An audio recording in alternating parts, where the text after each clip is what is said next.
युगपत समीकरण स्टार्ट किया था चैप्टर नंबर 7। युगपत समीकरण क्या है, किसे कहा जाता है? युगपत का मतलब क्या होता है?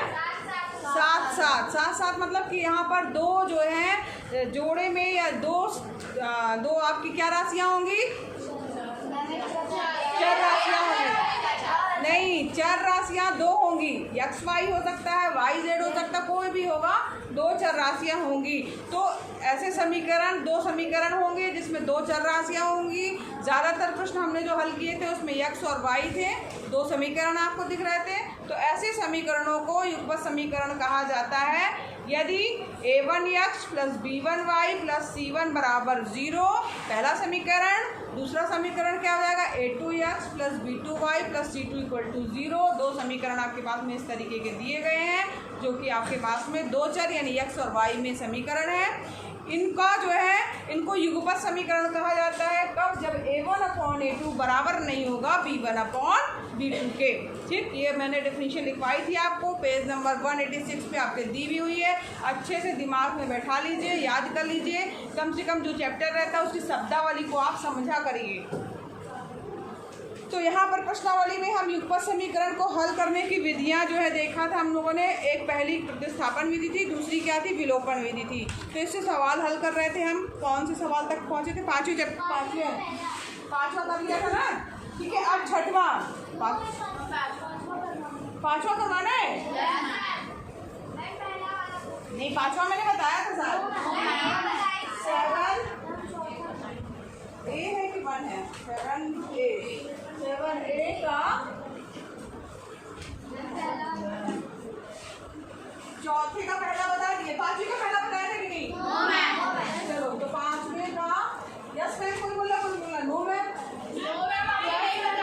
पांचवे का पहला जो है x माइनस वाई बराबर दिया है 3 और 1/2x प्लस 1/2 वाई बराबर दिया है 6। यहाँ पर देखो, ये यहाँ पर हल कीजिए दिया है, यहाँ पर कुछ नहीं दिया है कि आपको विलोपन विधि से हल करना है कि प्रतिस्थापन विधि से हल करना है। ठीक है, तो हाँ, अब यहाँ पर जो बटे वाला दो है ये इधर चला जाएगा, तो पहला समीकरण आपका यही रहेगा और दूसरा समीकरण x प्लस वाई बराबर 2 इधर जाएगा तो 12 हो जाएगा। अब इन दोनों समीकरण को आपको हल करना है। यहाँ पर समीकरण अगर मान लीजिए आप देख रहे हैं x माइनस वाई है, यहाँ x प्लस वाई है, तो समीकरण 1 में 2 को जोड़ने पर, अब इनको जोड़ दीजिए। अगर आप या तो जोड़ सकते हैं या तो घटा सकते हैं, क्योंकि यहाँ पर y माइनस में आया है, एक प्लस में, तो हम ऑलरेडी इसको क्या करेंगे? जोड़ दे रहे हैं। तो x माइनस वाई बराबर 3 प्लस x प्लस वाई बराबर 12 जोड़ दिया, ये कैंसिल हो जाएगा। 2x बराबर क्या हो जाएगा? 12 और 3 15। ये हमने बताया है सवाल। ठीक है, तो x बराबर क्या आ जाएगा? 15/2। इसी तरीके से x का मान इस पहले समीकरण में रख देंगे, 15/2 माइनस वाई बराबर 3। तो y बराबर क्या हो जाएगा? ये y इधर गया, ये इधर आएगा, 15/2 माइनस 3 हो जाएगा। ठीक है, तो y बराबर क्या हो जाएगा? 2 एलसीएम आ जाएगा, 15 माइनस 6 कितना आ जाएगा? 9/2। अब यहाँ चाहो तो इसको दशमलव में लिख सकते हो, ठीक है, या तो भिन्न के रूप में भी लिख सकते हो। 2 सत्ते 14, 2 पंचे 10 और यहाँ पे 2 चौको 8, 2 पंचे 10। तो यहाँ पर x का मान 7.5, y का मान क्या आ जाएगा? 4.5। ये विधि आपकी कौन सी विधि कहलाती है? विलोपन कहलाएगी कि प्रतिस्थापन?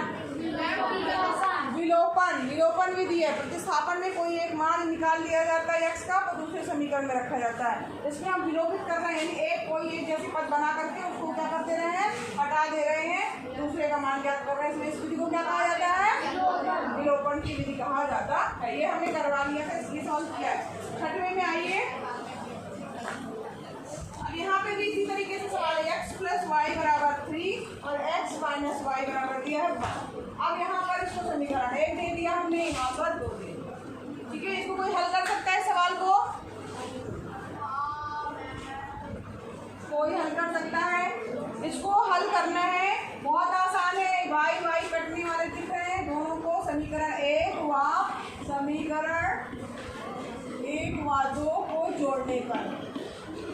ठीक है, हमने क्या किया? जोड़ा, जोड़ने पर। अब जोड़ दिया तो क्या हो जाएगा? x प्लस वाई बराबर 3, x माइनस वाई बराबर 1। जोड़ दिया है, कुछ चिन्ह चेंज नहीं होंगे, ये आपस में कट जाएगा, वाई है और यहाँ माइनस वाई, यहाँ क्या जाएगा 2x बराबर 3 और 1 4, तो x बराबर क्या जाएगा 4/2 यानी 2। x का मान आपको कितना मिल गया 2। ठीक, अब यहाँ पर x बराबर 2 रख रहे हैं, 2 x बराबर 2 समीकरण 1 में रखने पर किसी में भी रख दीजिए, चाहे इसमें रखिए चाहे इसमें, सब में वही y का मान आएगा। इसमें भी रख सकते हैं, इसमें भी रख सकते हैं, कोई निश्चित नहीं है, आप जो जिसमें मन करे उसमें रखिए। समीकरण x बराबर 2 समीकरण किसमें रख दो बताओ, 1 में कि 2 में?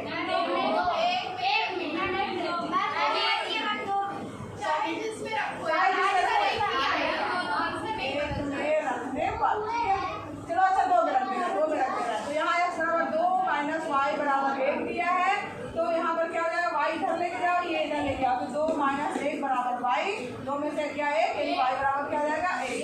ठीक है, अब यहाँ पर अगर मान लीजिए आप 2 की जगह 1 में रखते तो ये मैं एक्स्ट्रा बता रही हूँ, अगर मान लो किसी ने 1 में रखा तो x की जगह क्या रखना है 2 धन y बराबर 3, तो y बराबर क्या आएगा 3 माइनस 2, तो y बराबर क्या आएगा 1। बस ये मान दोनों में सेम आएगा, चाहे 1 में रखिए, ये समीकरण 1 में रखा है, ये समीकरण 2 में रखा है, कोई भी एक में आप रख देंगे आंसर आपका सेम आएगा, x का मान आएगा और y का मान आएगा। समझ में आया? सवाल हल करने का तरीका समझ में आया? एक तो इससे कुछ भी नहीं। किसको समझ में नहीं आया भाई पूछ लो। अर्जिता मैम। क्या हुआ अर्जिता? तुम ऐसी जगह पे बैठी हो तो तुम्हें दिखाई नहीं दे रहा ब्लैक बोर्ड? अब नोट कर लेना, बेल बज जाएगी, आधा घंटा तो वैसे ही निकल गया। छठवीं के बाद 7वां क्वेश्चन देखिए। 7वां क्वेश्चन भी इसी तरीके से हल करना है। यहाँ देखो 2x माइनस 3y बराबर 13 और दूसरा समीकरण दिया 7x माइनस 2y बराबर 10। ठीक है, यही दिया है। अब इसको आपको हल करना है। अब यहाँ पर तो आपको कुछ भी एक जैसा नहीं दिख रहा है।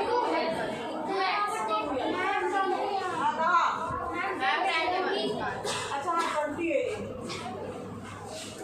सवाल सही से निकालना बच्चों है ना एग्जाम में। अब यहाँ पर देखो ये दिया हुआ, इसमें हमें कुछ भी एक जैसा नहीं दिख रहा, हमको विलोपित करना है। यहाँ 2x है, यहाँ 7x है, यहाँ 3y है, यहाँ पर 2y है। तो अब एक यहाँ समझिए, बिल्कुल इम्पोर्टेंट बात है, समझिए ध्यान से। कुछ बच्चे तो पीछे देख ही रहे हैं, बात कर रहे हैं और समझ नहीं रहे हैं। सभी बच्चे यहाँ ध्यान दें, समझ लो, नहीं बिल्कुल समझ में नहीं आएगा। अब इन ये दोनों तो अभी हमें क्या मिल रहा था, एक जैसे दिख रहे थे ना, हमें कुछ नहीं करना पड़ रहा था एक जैसे बनाने के लिए। अब आपको इसमें देखिए करना क्या है कि यहाँ पर एक जैसे नहीं दिख रहे हैं, दो ऑप्शन हो सकते हैं, या तो x को एक जैसे बना लिया जाए या तो y को एक जैसा बना लिया जाए। अगर हम x को एक जैसा बनाएंगे तो क्या करना होगा, हमें ऊपर वाले में 7 का गुणा कर दे, नीचे वाले में 2 का गुणा कर दे। अगर हम y को एक जैसा बनाएंगे तो ऊपर वाले में 2 का गुणा कर दे, नीचे वाले में 3 का। तो यहाँ पर हम समीकरण ये यहाँ लिख लीजिए 1 और ये हो गया 2। तो समीकरण 1 में 2 का हम गुणा कर दे रहे हैं, y को एक जैसा बना रहे हैं, ठीक है। 2 का एवं 2 में इसमें किसका करेंगे, ये 3 का, ये यहाँ 3 ले आएंगे, है 3 का। समझ में आ रहा है कैसे किया हमने करने पर, ठीक है। अब यहाँ पर गुणा करिए, तो समीकरण 1 में हमने 2 कर दिया, तो 2 दूनी 4x माइनस 3 दूनी 6y बराबर 2 का 13 दूनी 26। दूसरे वाले में हमने क्या किया है 3 का, 7 3 21x माइनस 3 दूनी 6y बराबर, दोनों माइनस माइनस है, हाँ माइनस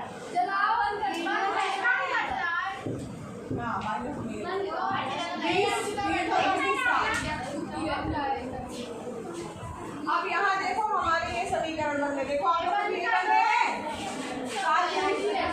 1 मिनट 7 3 21 और 3 6 और 20 गुणे 3 करेंगे 7। कहाँ 4 लिखे बेटा,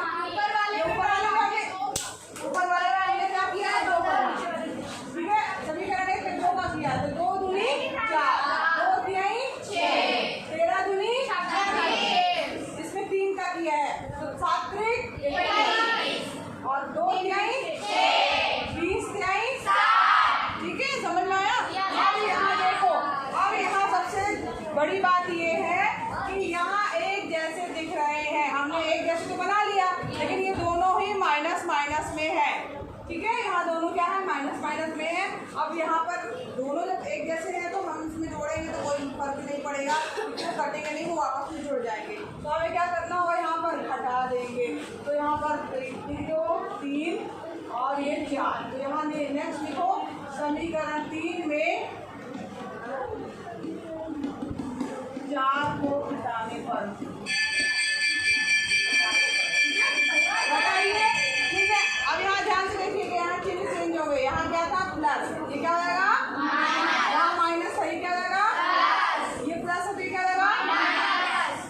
बताइए 21 में से 4 गया, 17 माइनस में आ गया क्योंकि बड़ा है। ये आपस में कैंसिल हो जाएगा और ये 26 से आगे सब गया, 4 5 हो गया, माइनस में ये आएगा, माइनस माइनस कैंसिल हो जाएगा। x बराबर क्या आ जाएगा, माइनस 34 बटे माइनस 17। x का मान क्या आ गया आपका, अब x बराबर 2 आ गया, किसी भी समीकरण में रख दो। समीकरण 1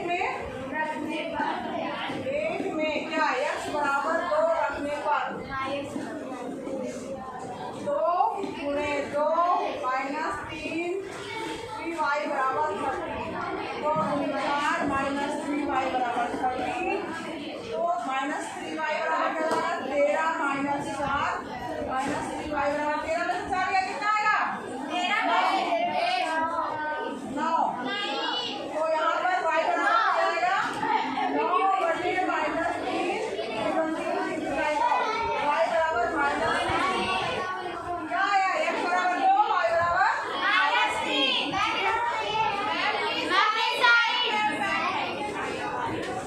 अब इसी तरीके के सवाल हैं, आपको इसी तरह हल करना है। उत्तर की जांच करने के लिए 1 मिनट आप लोग सुन लो, पहले बैठे रहो, तब तक बैठो।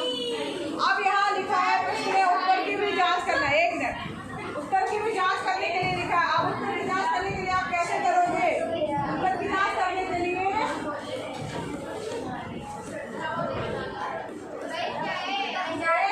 x और y का मान रख दो, 2 गुणे 2 माइनस 3 गुणे 13 आना चाहिए, 2 3 4 9 13 बराबर 13, यानी LHS बराबर किसी तरह दूसरे समीकरण में भी रख देना, दूसरे में भी LHS बराबर RHS आएगा। ये उत्तर की जांच हो गई आपकी। इसी तरह सवाल है आपके, बाकी होमवर्क है।